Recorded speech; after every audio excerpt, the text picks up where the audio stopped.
folks, today we are going to make celery juice.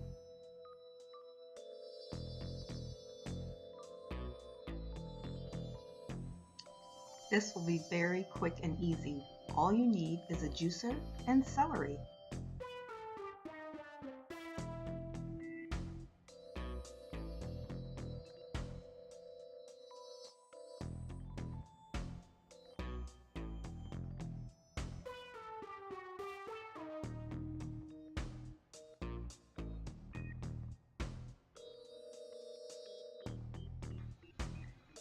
Just thoroughly wash your celery and put through the juicer.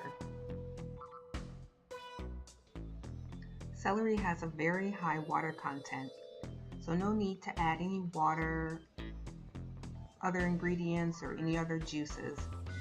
Just straight celery juice.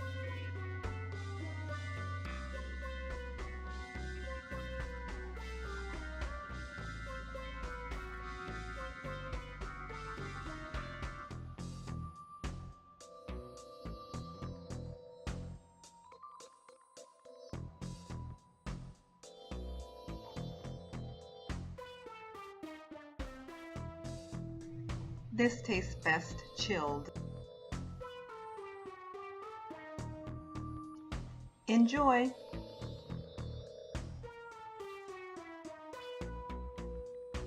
Thanks for watching. Don't forget to like and subscribe. And check out my video on the benefits of celery juice.